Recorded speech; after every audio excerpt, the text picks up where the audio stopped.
Hello and welcome to our module on equilibrium analysis. This is part of the chemical equilibrium series. In this module, we're going to do a little bit of review on reversible reactions and equilibrium, as well as predicting whether or not a reaction will be reversible. And then from this, we're going to start analyzing equilibriums through a visual means of graphing them. And we're going to graph both reaction rate as well as concentration, both of them against time. So let's start off with a little bit of a review of a previous module. So let's talk about reversible reactions. From our prior exposure, we realized that reversible reactions are two reactions. We have a forward as well as a reverse. And again, I'm going to use some arbitrary values, arbitrary chemicals, A plus B going to C plus D. So this is the general view of our reaction that we're all used to.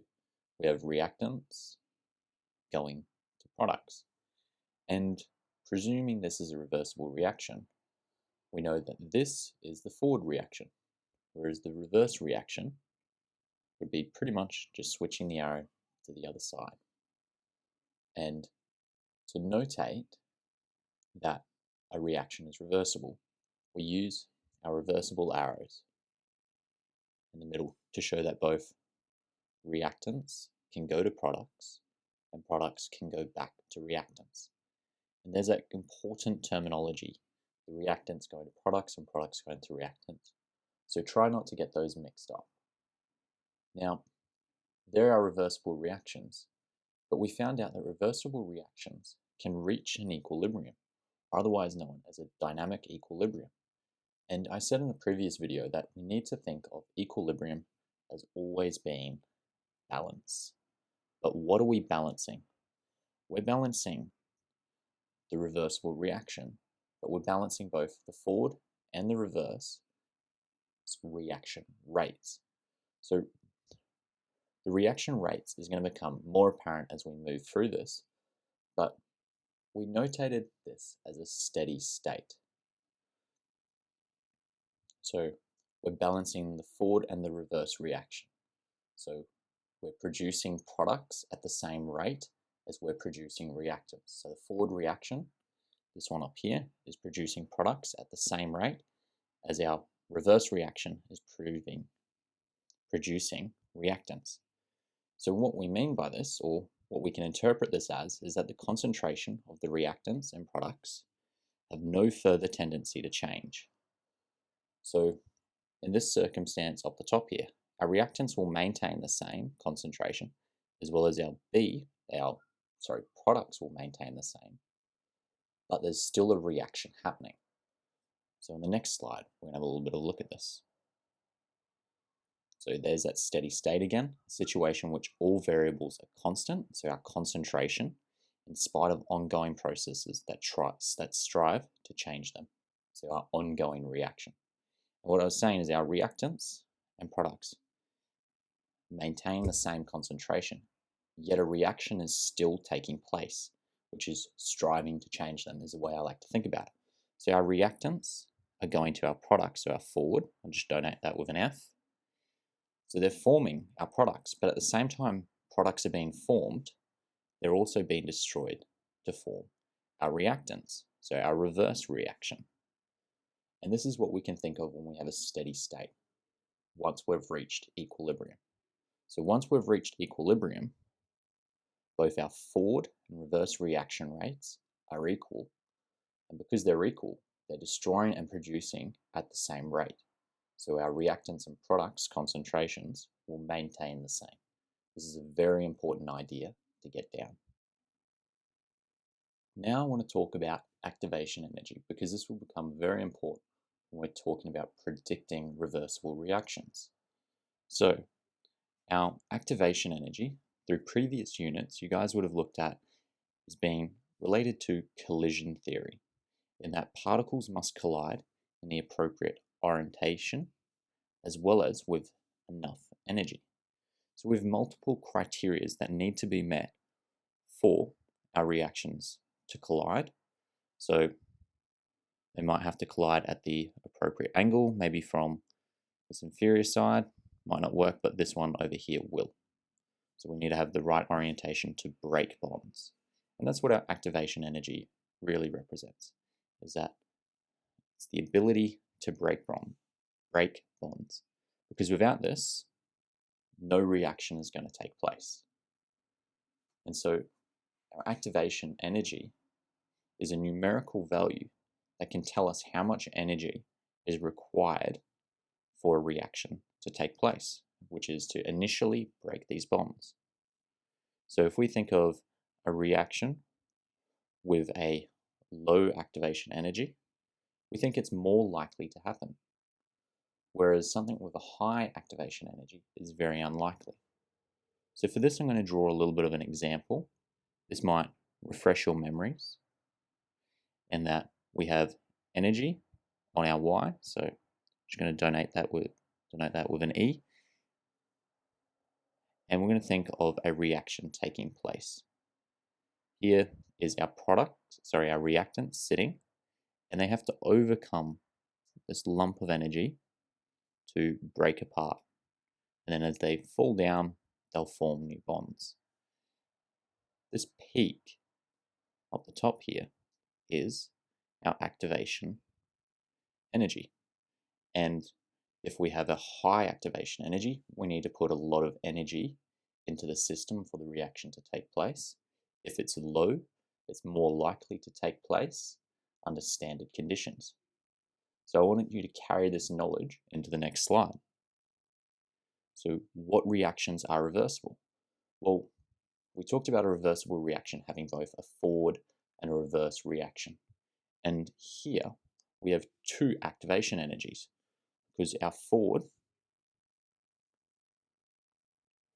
needs to overcome its activation energy, as well as our reverse has to overcome its activation energy. So if we have a very low activation energy for our forward reaction, so A plus B going to C plus D, we'll likely form our products because it's easy for a reaction to take place. But if our reverse reaction for this has a very high activation energy, we're not going to get much products going back, because we need to inject more energy into the system for the reverse to happen. So the general rule when it comes to whether or not a reaction is reversible is looking at the activation energy of both the forward and the reverse. So if both are fairly low activation energies, we can make the assumption that it looks like the forward will take place as well as the reverse reaction.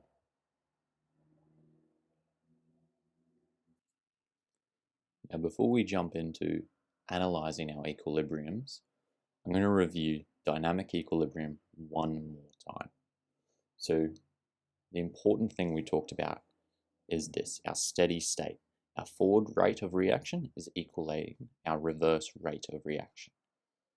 So what we know from this statement is at the same time products are being made, they are also being used, as well as at the same time reactants are being made, they are also being used. So this first statement up the top here, we're thinking about products being formed, so our forward reaction forming our products, as well as the reverse reaction then destroying those same products or the same amount of products that is being formed. And then the vice versa is the same for the second. As we're forming reactants because of our reverse reaction, they're also being used in the consequent forward reaction. So one way we can think about this is that the concentration of both the reactants and products do not change. So whatever is being done is being undone. And that goes back to that prior statement about steady state.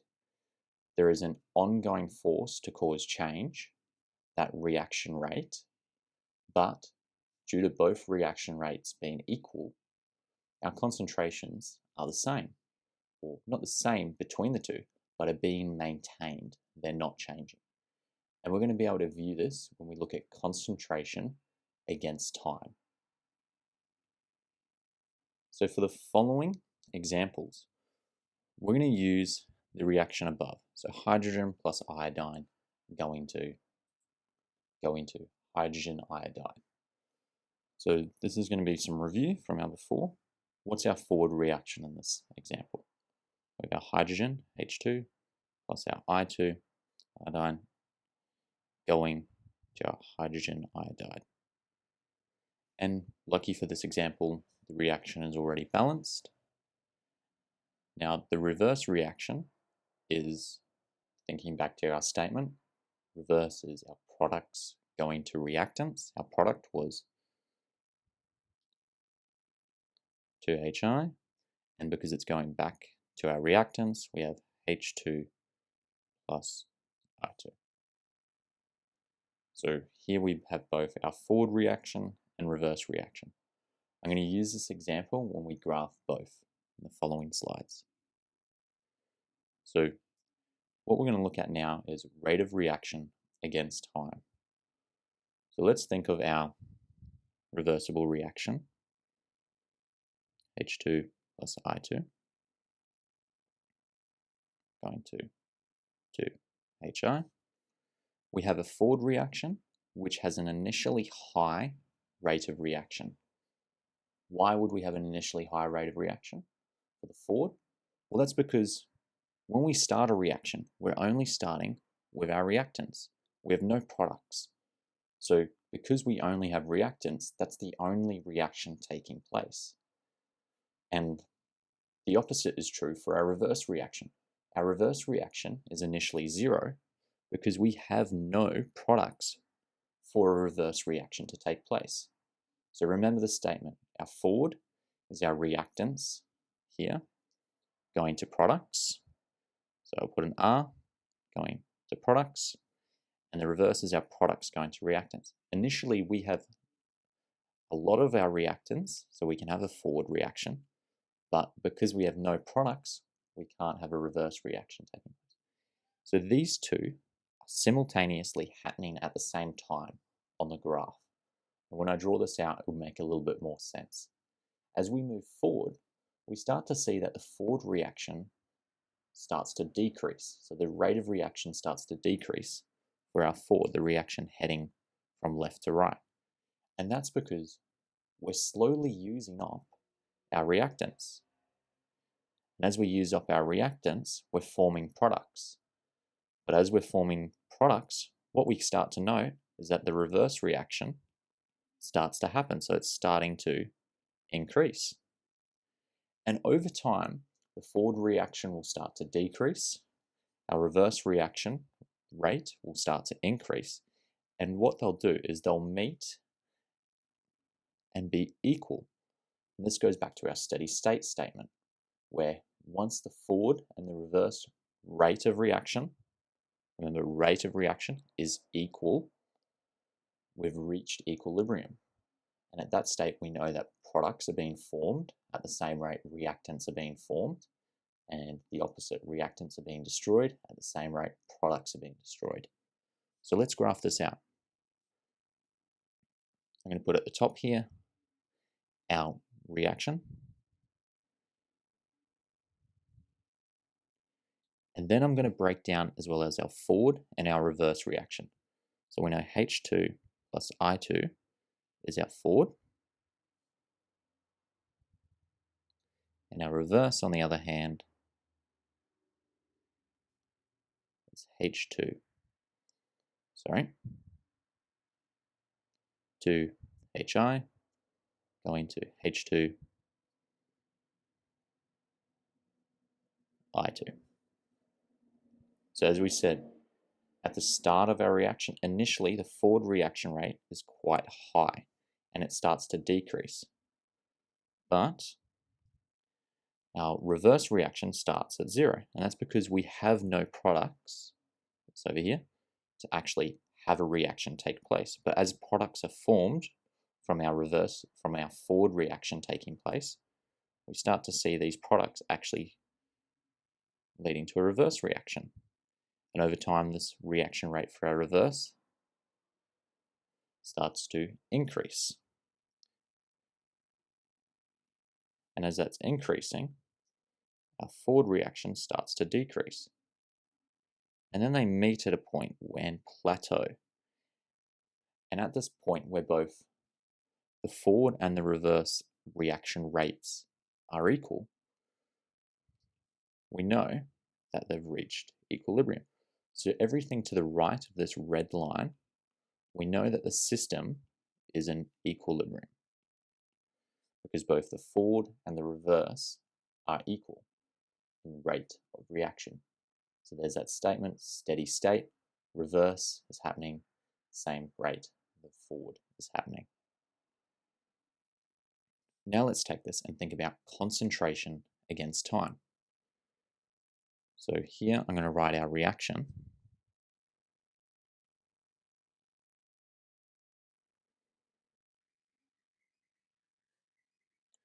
And we know that the reactance is initially large at the beginning of our reaction. So our reactance over here is quite high, whereas our products are very low. And that's because the reaction hasn't taken place. At the start, we have a lot of reactants, but we have little products because nothing's happened yet. As the reaction starts to continue over time, we notice our reactants decrease in concentration. So I'm just going to note that. And our products start to increase in concentration. And that's because we're forming products. And as a result, some are still staying around, although there is a reverse reaction taking place. And so this kind of follows through our first step all the way up to our fourth step. And it's very similar to our reaction rate. But the part that differs between the two is that once our concentrations plateau, so they stop changing, we know that the system's reached equilibrium because although the concentration isn't changing, we still know there's a reverse and a forward reaction taking place where the reaction rate is equal. So we're forming and destroying stuff, but we're forming it and destroying it at the same rate. So let's draw that out. So this time I'm not going to write the reaction, but I'm just going to write our products and our reactants. So here are our reactants and our products to HI. Initially, because we're starting our reactants start up fairly high, whereas our products will start at 0 because nothing's been formed yet. Over time, as we use up reactants, the concentration of them starts to decrease. And as we use up reactants, we know as a consequence we're forming products, and products start to increase. And this is our general first 4 steps. And what we know is now they start to plateau, so level off, and that there's no more change. Concentration is pretty much maintaining the same throughout time. The concentration between the reactants and products is not equal, but they're still staying the same in that these aren't changing. See how it's pretty much a straight line from here to here? They're not changing. And from that point, we know equilibrium has been achieved. Because equilibrium, balance, we have a balance between our forward and reverse rate of reactions. And because our forward and reverse is equal, every time we're destroying a product, so over here, we're forming a reactant, and every time we destroy a reactant, we're forming a product. And therefore, we're not seeing any change in the concentration, but we still know at a molecular level there is a reverse and forward reaction taking place. So I just want to have a quick summary of everything we just covered with looking at our equilibrium reactions on a graph. So rate of reaction. Once we're at equilibrium, that state of balance, our forward and reverse is equal. So this point here, they're both equal to one another. Here, they're different, so we know right now the forward is happening a lot faster than the reverse reaction. So equilibrium hasn't been achieved. And so that's our rate of reaction. Concentration, on the other hand, is we note that our concentrations stay the same, so they're not changing. But we have to remember that our reactants do not have to be equal to our products. And that's a prime example here. We notice that they've plateaued, so they've leveled off, but they're not changing in concentration. So we know that the forward and reverse rate of reaction is equal, and that's why our concentrations aren't changing, they're maintaining. Now, in further modules, we'll explore this a little bit more,